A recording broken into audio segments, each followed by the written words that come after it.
Hello বন্ধুরা, সবাই কেমন আছেন? নিশ্চয়ই রাধা মাধবের কৃপায় সবাই কুশল মঙ্গলে আছেন। আমিও ভালো আছি। আবার ফিরে এসেছি আপনাদের কাছে আর একটা ভিডিও নিয়ে। সেটা হচ্ছে আলুর পরোটার রেসিপি। এখানে 200 গ্রাম ময়দা আছে, ওর মধ্যে নুন, চিনি, সাদা তেল আর একটু কালো জিরে দিয়ে ময়দাটাকে মেখে নেবো। যেরকম নর্মাল পরোটা করে তার থেকে একটু ডোটা শক্ত রাখবো, যেন আলুটা দিলে একটু নরম হয়ে যাবে।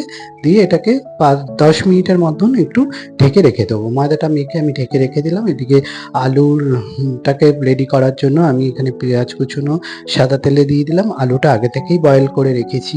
ওখানে দুটো বড় সাইজের আলু ছিল, ওটাকে বয়েল করে নিয়েছি 200 গ্রাম ময়দার জন্য।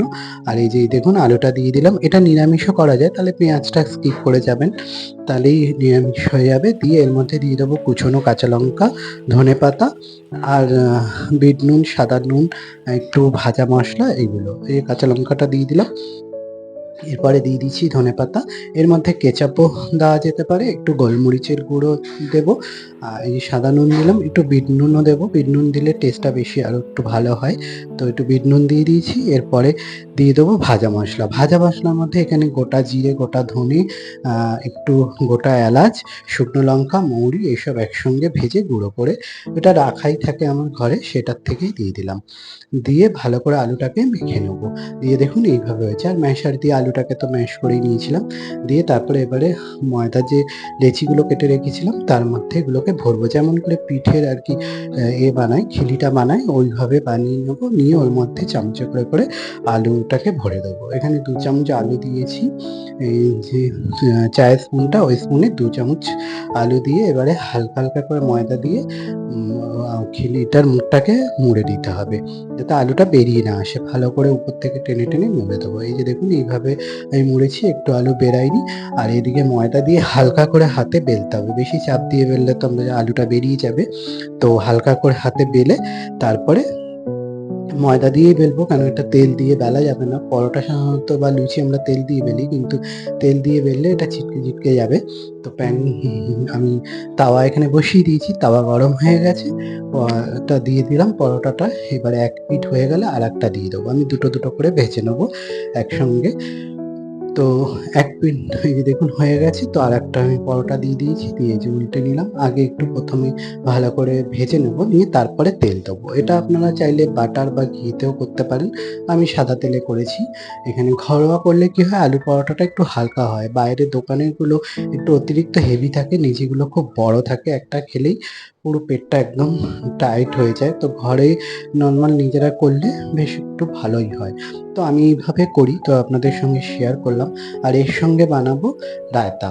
আলুর পরোটার সঙ্গে সাধারণত তরকারির থেকে রায়তা, টক দই বা কেচাপ এই দিয়ে খেতেই বেশি ভালো লাগে, কেন অলরেডি তো ভিতরে আলু দেওয়াই থাকে।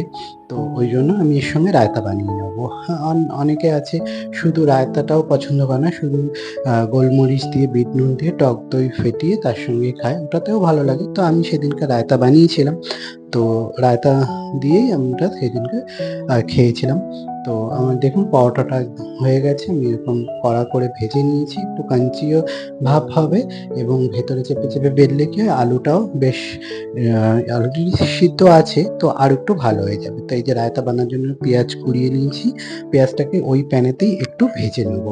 আমি একটু বাটার দিয়ে পেঁয়াজটাকে ভেজে নিয়েছি, ওই যে তাওয়াতে আমি পরোটাটা করেছি ওতেই। দিয়ে তারপরে একটু শশা কুড়িয়ে নিয়েছিলাম, শশাটা দিয়ে দেবো। দিয়ে ওর মধ্যে দেবো হচ্ছে গোলমরিচের গুঁড়ো, একটু চিনি, একটু নুন, যেহেতু টক দই, নুন মিষ্টির ব্যালেন্সটা ঠিক থাকবে, টকটাও ঠিক থাকবে। দিয়ে ভালো করে রায়তাটাকে ফাটিয়ে নেবো, নিলেই রায়তা রেডি হয়ে যাবে।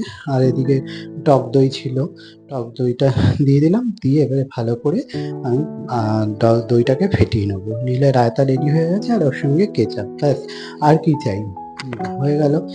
তো আমি এইভাবে আলুর পরোটাটা বানাই, আপনাদের সঙ্গে শেয়ার করলাম।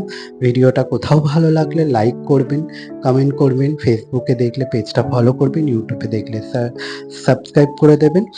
আর তো জানেন, দেখা হচ্ছে আরেকটা রেসিপিতে। ততক্ষণের জন্য রাধে রাধে।